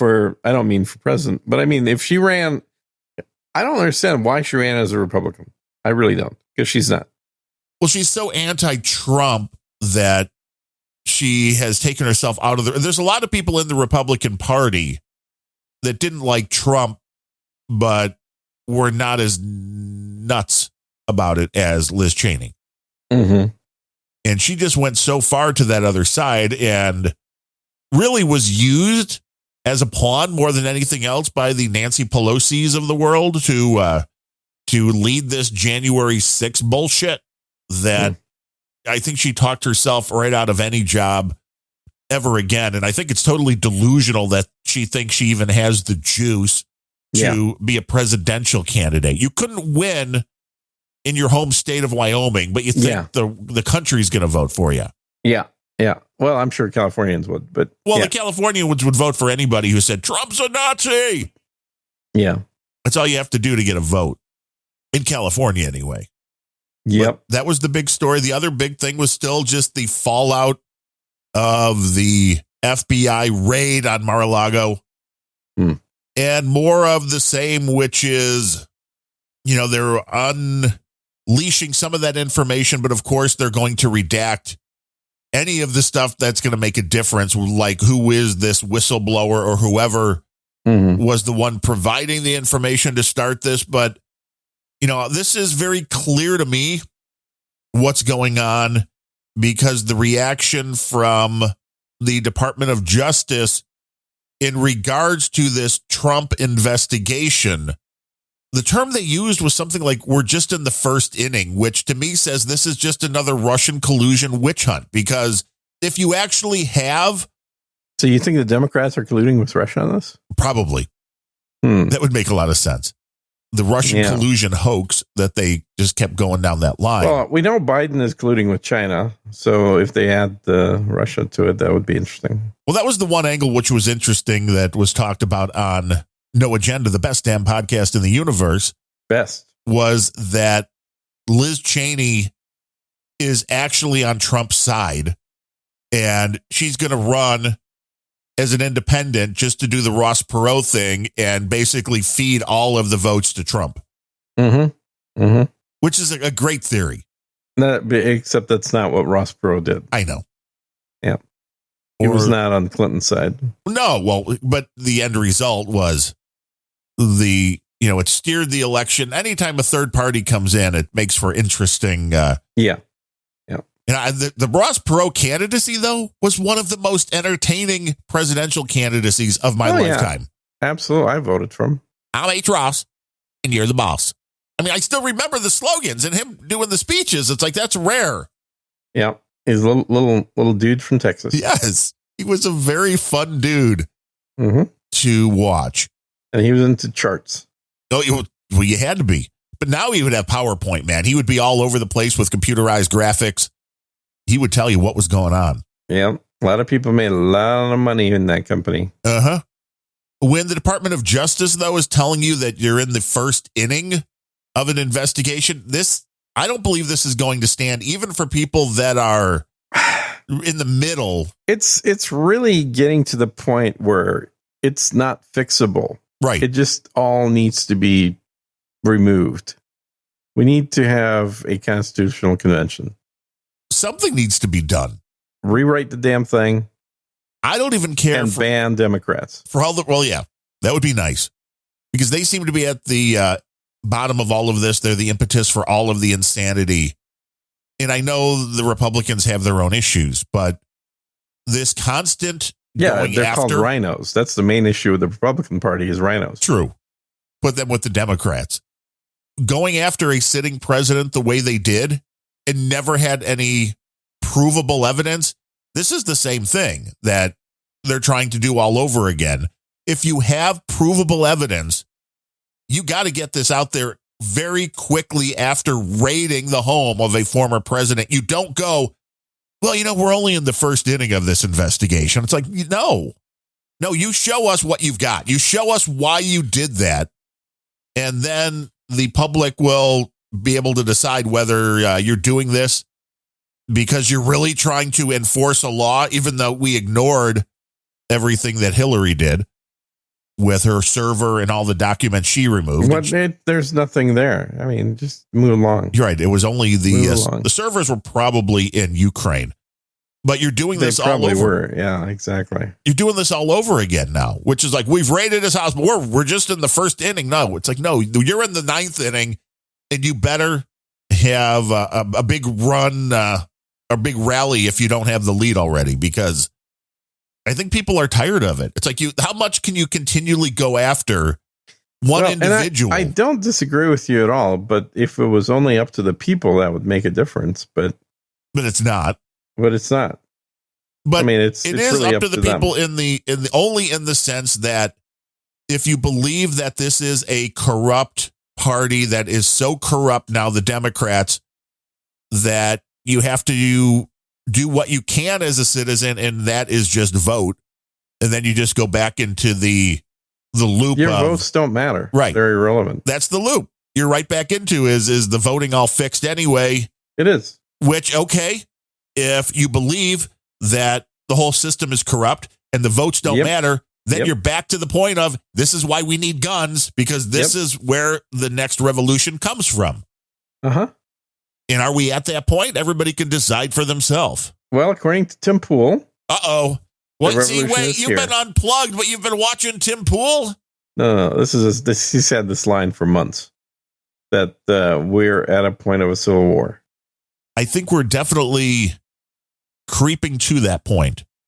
Yeah. I talked briefly about this on my podcast, which actually talks about politics, but I think that the point of either no return or the point at which you can legitimately say we're now in the war is when some percentage, and it could be a small number, but some percentage of people make the decision that the risk to their lives is worth the cost of change. Makes sense. Because up until that point, it's just rhetoric. And I know the liberals think that words are actually violence. They're not. But they're not. And up until people start deciding that physical risk to their lives is worth it, then it is just talk. And as long as it's just talk, the socialists, known as the Democrats, will keep doing what they did last election. They'll reinforce elections. There was an interview on what was that British show with the stupid looking guy and the Jules Holland?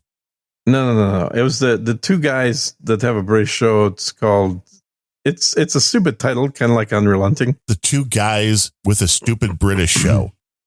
Yeah, their show is titled similar to Unrelenting. Where is this show found? It's called like Deconstructed or something like that. And people will know. And where is it found? It's in the UK. But is it like it's YouTube video thing? YouTube show? Oh, well, it's YouTube, so nobody knows. One of the guys is sort of Russian, kind of. But he's British, but he's sort of Russian. Well, he's British and he's sort of Russian, but he's pro-Ukraine. And the other guy... Wait. It's a British guy who is kind of Russian, but he's pro-Ukraine. Yeah. This is getting and very then confusing. The other guy is just a homosexual. But is he still British? Yeah. Well, all British men are. Oh, okay. Yeah. Now I know why we don't get any donations from the British guys. Never have. Well, it's a true fact. I mean, people can look it up. And technically, they're not homosexuals, I guess. They're just like wearing women's clothes a lot. Well, I mean, it's getting hotter in the UK. That's probably why. Wearing a skirt just helps the boys stay cooler. It Yes, it does. That is a very true statement. Having gotten married in the middle of summer wearing a kilt. Well, I didn't know you were Scottish. I'm not Scottish. Well, isn't that cultural appropriation then? It is. The Scots don't care. That's the difference. No, they do care, in fact. They care that you don't have their particular tartan pattern. Well, yes, the patterns are. But as long as you're using some generic tartan, they don't give a shit. Yeah. Do not misuse theirs, because that's like an insult to their heritage and their name. Think mine was Black Watch. Well, there you go. Yeah. But yes, it was very hot, but at least cool down there. Are there photos of this out there somewhere? Oh, yeah. Yeah, for sure. Now, see, that would be something that would be interesting on No Agenda Social at Jenin. I got a Jenin. Well, that's your name. I mean, why aren't you at Sir Gene? I want to know that. Why are you Gene N on? Because I joined up when Adam texted me and says, "Hey, I just got this new thing installed. Do you want to test it?" So you didn't give it much thought. There was no Sir Gene at that point. I'm like, sure, why not? And I think I've inquired as to like, who do I need to contact to change my name? And I never heard back. Aaroner, I'm sure he could do that. I think I reached out to him more than once. He doesn't like you. I just think he's probably busy. He probably thinks you're a Russian apologist. I don't think that's a Polish name. I'm sure that Adam could get you a new account with that name.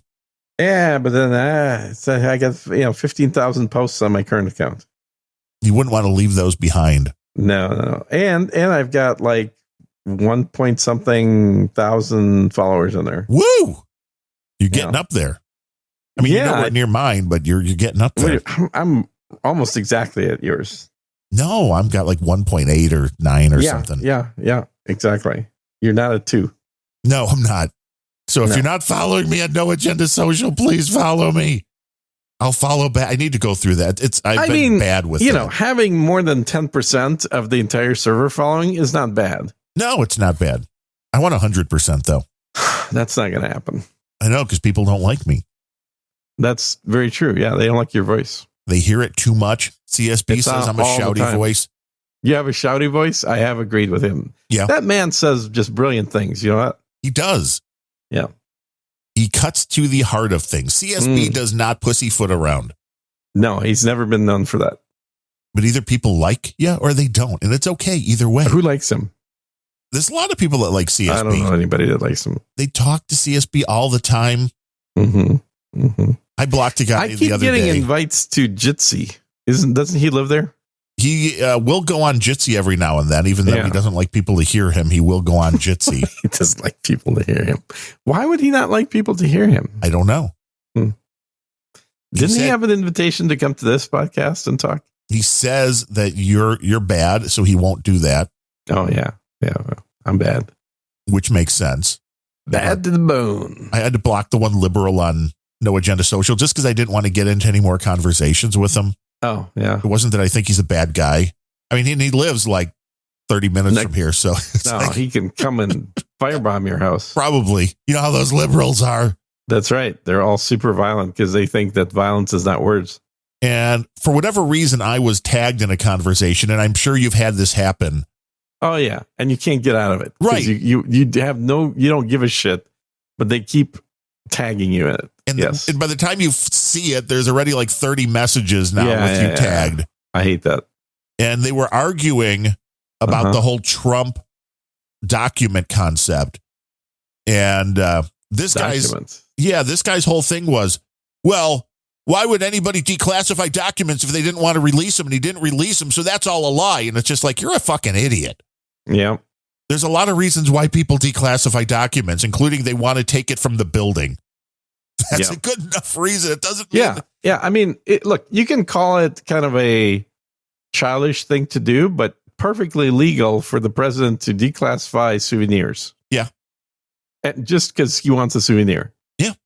Like, that's it. Hey, this was kind of cool. I want to bring this home with me. So the concept... And once it's declassified... Yeah, you can go after him for stealing government property, I guess, if he, didn't use his own printer or something. Right. But you can't go after him for having classified documents. Well, it was just the hilarity that this guy was so stuck in a thing that the only reason to declassify was to release the information. It's like, you're an idiot. No, That's not... He is an idiot. Yeah. Which is why I had to I just got to block. Nothing personal. Just can't. Yeah. You know how else documents get declassified? How? When they appear in the public. Well, this is true. And they talked about automatic declassification. Yeah, there was a previous president that posted, I think maybe it was Obama, posted a top secret. Oh, Obama can do no wrong. Right. Photograph or something to Twitter. And that was deemed, the posting of it was deemed the act of declassifying it because the president shared it. Well, even if it wasn't the president. I mean, once a document that has been classified is publicly available, it loses its classification.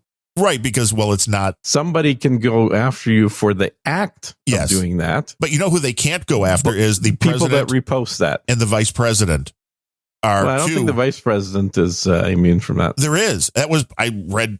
Really? Yeah, which I was surprised. That's surprising. That's very surprising. Yes, but they were two of them, and this all came from a law that Obama had massaged. Oh, okay. And both of the president and vice president are included here. So this was the falsity and the fallacy and the insanity is maybe the better word. Insanity, yeah. Of legally going after somebody for, you took classified documents. Right. And they were one of two people in the country who could at any time go, well, this is declassified. Right.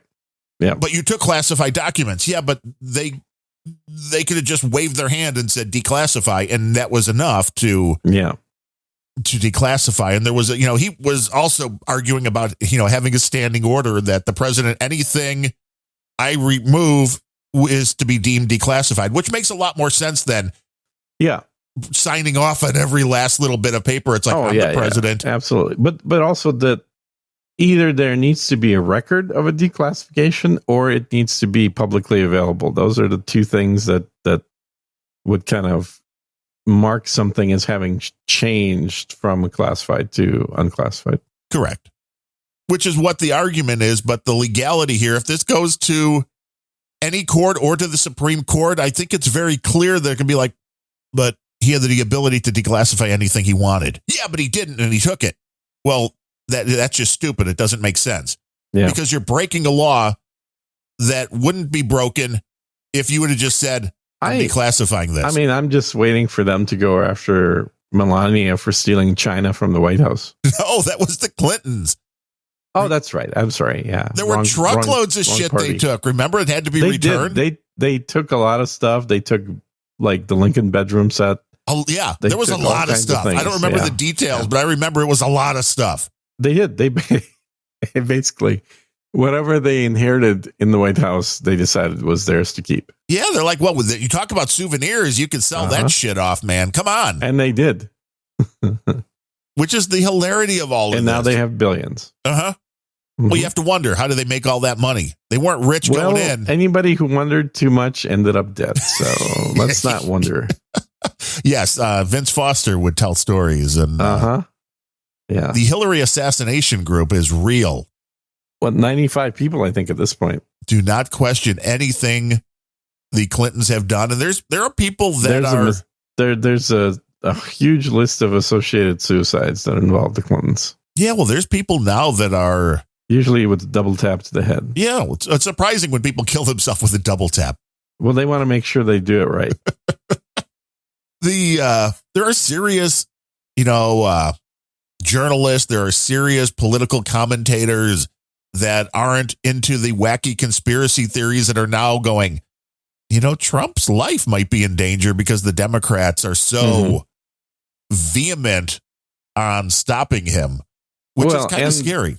And the fact that the Secret Service didn't prevent the FBI from coming into his house is also suspicious. Well, there were questions about that. And I guess the Secret Service isn't above if there was a valid warrant. I mean, I don't know exactly how this all goes down as far as what trumps who, to use a pun there, I guess, but who, which in the pecking order has the ability just to say, no, not going to let you in. If there's a valid warrant and the FBI shows up, and even if it's at a, ex-president's address, I guess they let him in. But the most surprising thing was that this was not followed closely by, the Secret Service observing. They wouldn't let the Trump lawyers in to observe. They obviously ended up taking documents which were not a part of the search warrant. And this was the one bit of the conversation. And Melania's panties. Yeah. Right. Well, this is what they wanted to go through. I mean, I guess if you're an FBI agent and it's a boring search, I mean, you may as well go through Melania's panties to see what's going on in there.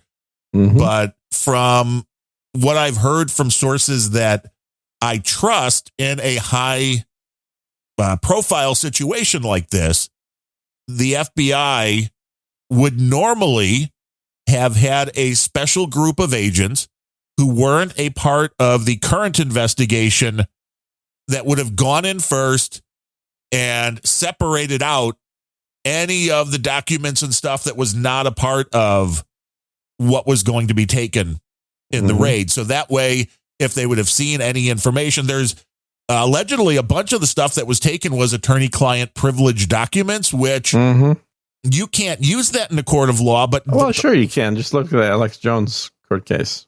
Well, it depends on how this stuff gets out, right? This is the interesting thing here would be what they're using this information for, and they'll seemingly stop at nothing. So what you have to worry about here is they saw some attorney-client privilege documents. Say there is a crime that Donald Trump committed, and there was evidence of this in a document that they can't use. Right. But they now know what to look for. The goal then at that point becomes, how do we put this puzzle together in a different way that makes it look like we didn't use this information to get there? Yep. And this literally taints any case they might have against Donald Trump, which either the FBI is still currently totally idiotic, or this was all just about politics and not about making a case. Well, obviously, all they need to do is keep him from running. That's it. They don't need to put him away into prison. They don't need to prove anything. They just need to have a certain doubt in people's minds to prevent him from being on the ticket. That's all they need to do. I agree. I think that if Donald Trump said, honestly, this is total, sorry to interrupt. This is total bullshit, and it's Banana Republic stuff, but I don't think it'd be the worst thing ever if he didn't run. No, I agree. And I also agree with you that I believe if Donald Trump woke up tomorrow morning and said, you know what, I've decided not to run. I'm going to put my backing behind DeSantis or whoever. In fact, that might be more powerful, because right now you got a whole group of people just like, go Trump, go. Yes. So, and they're pissed off at the Democrats for doing this. What happens if Trump comes back and says, I've made it. I can't do a Trump voice. I'm sorry. I've thought about it long and hard, and I've made a decision that I will not be running.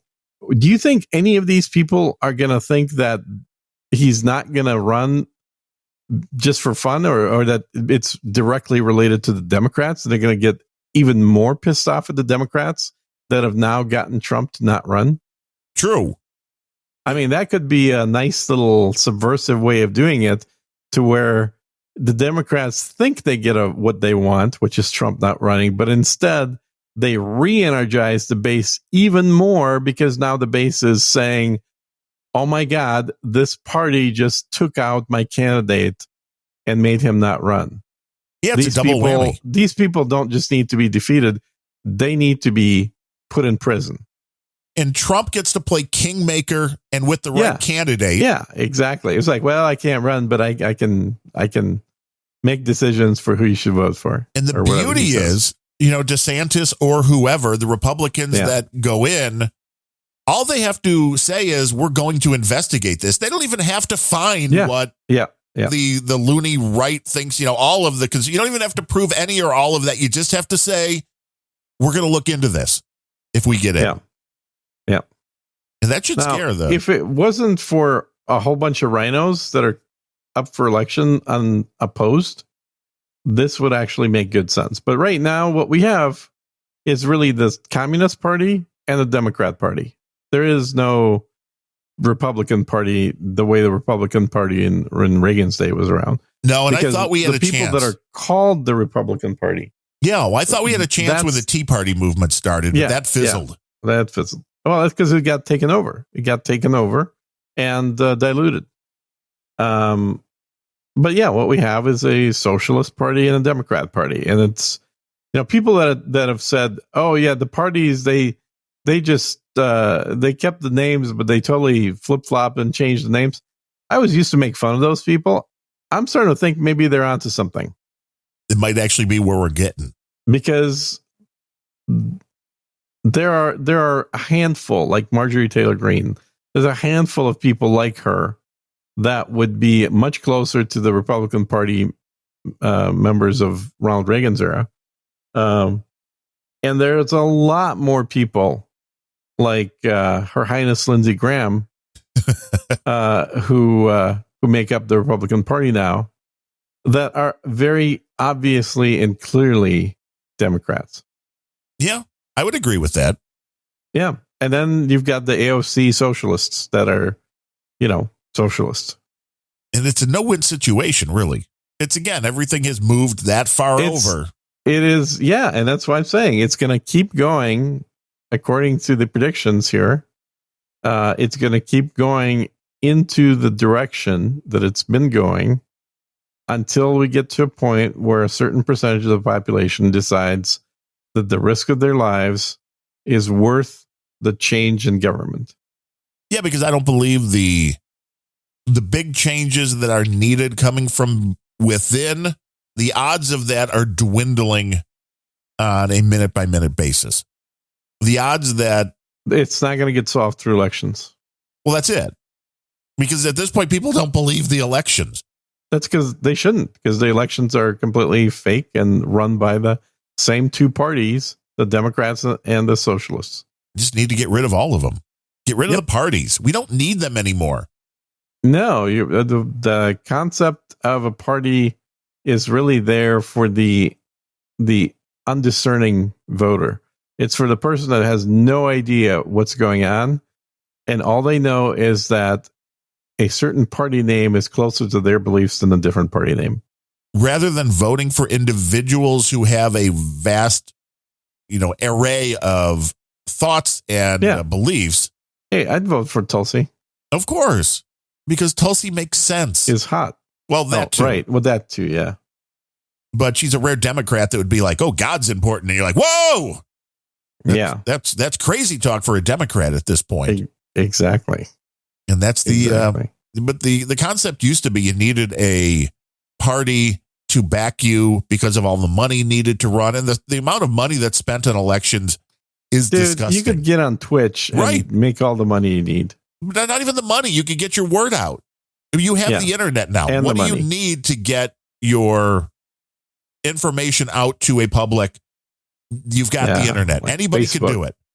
And you could raise money, but the money is doing nothing but buying ads and crap that nobody really needs. That was the question I had to one of the local campaigns that was going on. It was like, okay, so you're running and you need to raise money. What for? What are you going to do with the money? I mean, what is sending out emails that expensive? Right. Is that what you need money for? Because it's very cheap. You shouldn't be wasting on supporting television stations. That's for sure.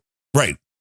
I don't know where the majority of this is going. I'm sure somebody can point us to a website that would show you where the political candidates spend the money. But it's a lot, I think, in television and radio still. And from doing like direct mailings, which direct mailings I kind of get because there are people who aren't on the internet. And at least you can hit every household. But beyond direct mailings, I don't know what you would really spend a lot of money on that would make sense. now that you have the internet, you just put on a damn webcam, put a microphone in front of the candidate, let them make their case, and you put that up on YouTube for free, on Twitter for free, on Twitch for free, on Instagram for free. What's costing millions of dollars? Yeah. No, I agree. I think it does make a whole lot of sense. The money left over. Money. So I have the breakdown for 34% on media. That would be ad buys. Makes sense. 23% on administrative. This would be your friends and relatives kickbacks. Right. Well, no, the people that are sending out those. Friends and relative kickbacks. And making those and printing those. No, that's administrative. Those are kickbacks. Oh, okay. Yeah. Salaries, 7%. Campaign expenses, 7%. Flying around. Unclassified, 12%, and other, 15%. What? Okay, what's the difference between other and unclassified? Other has been classified into the category other. Not just unclassified. And unclassified are the things they couldn't even fit into other. That's obvious, yes. So you combine that, so it's basically media is a third. And the rest is bullshit. And other and unclassified is half combined. And then the rest is 7% of campaign expenses and 7.5% salaries. Did you hear how much Liz Cheney had left over from her campaign? No. $7 million. Oh, nice. So she gets to reinvest that into her next campaign where she can spend 23% of that on administrative kickbacks. Right. When she's putting that against making sure Donald Trump never holds office again. Mm-hmm. Whatever that means. Yeah. Well, I think that's called blackmail. Could be. Could very well be. They need better deep fakes. Maybe she's hiring a hitman. Ooh. Is she using Monero? She can't follow the funds. With Monero? Yeah, set up a Monero wallet the other day. All that shit's worthless right now anyway. Oh, dude. This morning just crashed. The Cardano is crashed again, which is the main one I watch. It was up to like 56 cents the other day, maybe even yesterday. As the economy collapses, all that shit becomes worthless because nobody wants numbers on the internet. It is down to 49 cents again. Now, I'm still buying it, of course, but I'm a long-term, long-haul guy. Cardano today down 13.24%, Bitcoin down 8.73%, Ethereum down 9.37%, Bitcoin Cash down 12%. It's crazy. But I set up the Monero because, it's one of the few you can actually send money around without having it traced, although there's still more hurdles to jump through to get that working. But it's not the only way to do it. No. You could just convert it all into pesos. You can send it into rubles and you can send that in the mail. Oh, no. Nobody uses rubles for anything anymore because they're banned. Rubles are banned in the West. Oh. You can't use rubles for anything. Yeah, so don't talk about it if you're doing it. Well, no, you literally can't. I mean, it'd be nice if you literally could, can't. Hey, if somebody wanted to send me $1 million in rubles, then they could do it. You can't receive it. There's no way for you to convert it to dollars and pull it out. No, but if it showed up at my door, I would have it. I could put it under the mattress. You could have like the physical ruble paper. Right. Yes, you could. Yes, that's true. But not the digital ruble. Get some of those 10,000 ruble notes. And put them into the basement. Save them. Prepare for the Russian overlords to take over the United States. I'd worked with a investment firm once. I was gonna be like, you worked with somebody who's working on doing this right now. I thought you were going to say no. An investment firm that had on their wall a framed version of a loan to the Russian Empire that was never repaid. Oh well, they're trying to collect still. No, I think they gave up. But it was a loan that was made to the Russian Empire in like 1910, and for like $1 million value. Wow! Now in today's money, that'd be like 10 billion. Nice. Yeah. Well, with Biden inflation, especially. Yes, it'd be probably 11 billion by the time people listen to this. It's going up like mad. Yeah. But it was interesting to see because obviously they never collected on it because of the Russian Revolution. But you kind of wonder about like There are people literally right now going through the exact same thing when the U.S. decided that they're not going to allow Russia to pay their loans back. And now banks have got defaulted Russian loans. Because they can't accept the currency. Exactly. Yeah, it's not an issue of Russia having money. It's an issue of U.S. preventing the transfer. But the end result is the same. It's a defaulted loan. And after a year of non-payment, then the insurance kicks in. Crash the system, man. That's what it's about. Yep. It sure is crashing, all right. But nobody will block your donation to the Unrelenting Podcast. Well, they might. They might try. You never know. We do have 2 people to thank for today. Oh, my God. 2 people that don't listen to me. Okay, go ahead. Exactly. Josh Mandel coming in again with $12.34. Damn, Josh, 1, I keep telling you, stop 3, sending money. 4. Well, that's Josh Mandel. That's not Sir Joshua. Oh, it's different. Okay, both Joshes, stop sending money. If your name is Josh, listen to this message. Stop sending money. And our buddy in Canada, Johnny Hipwell with $3.33. Oh, yeah. There you go. It is very much appreciated. So let me ask you a question. In all seriousness, what's it going to take for you to stop doing the donation segment? What would it take to stop doing the donation segment? Yeah, because at some point, it just sounds pathetic. Well, this is the point. But it's a value for value show. So if you don't have the donation segment. If there's no value in the show, then why do you keep doing the donation segment?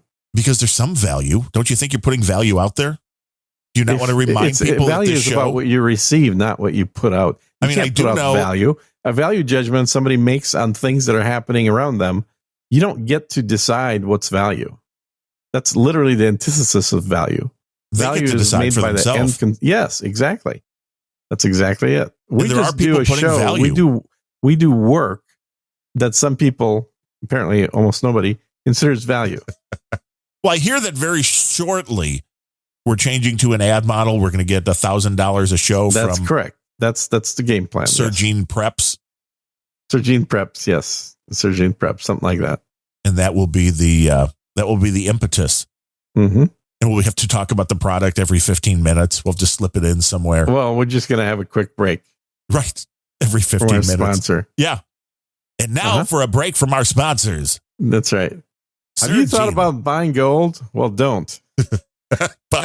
Buy my products instead. They're much more useful than gold, and they're not going to drop in value like gold is. Wait, are you going to start a fire with gold? No. Are you going to be able to cut something open with gold? Of course not. It's one of the softest metals out there. It's practically worthless. So what you should be doing is buying products from, what did you call it? Surgene Prepper. Right. SurgenePreps.com. And buy products, and we'll even accept your gold. Or your Russian rubles. Yeah, well, there's some issues with that. Well, then the stuff has to ship from your Moscow branch. Yeah. Well, my Moscow branch happens to be in China, so. Oh, well, see, that's even more convenient. Uh-huh. But if you found some value, Unrelenting.show is the place you want to go. Yeah, let us know if you found any. Yeah, please. But it's not about the value. It's about the show. It's about the value of the show. Well, it's really about the show. And the show is a show that's not scripted, which is something unique in the world of podcasting. It's not scripted. We don't even have a roadmap when we go in. I don't even know what your name is when I go in. Well, it is early in the morning for you. It's very early in the morning, and because Moscow time. Yes. And so consequently, it's really, I mean, most of the show, I've had my eyes closed.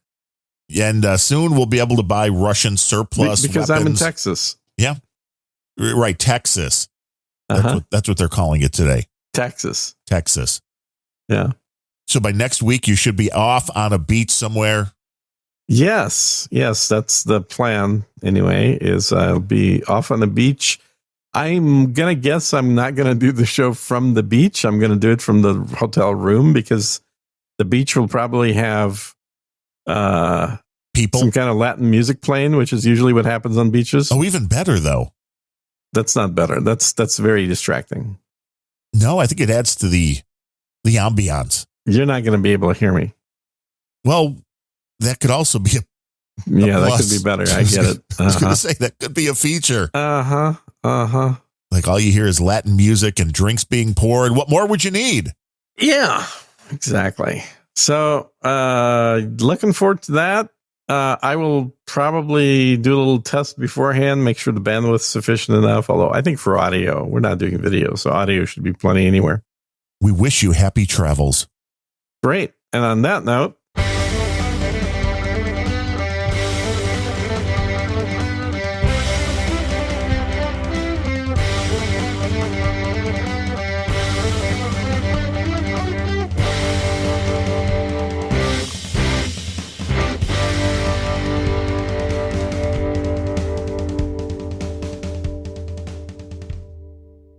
It's unrelenting.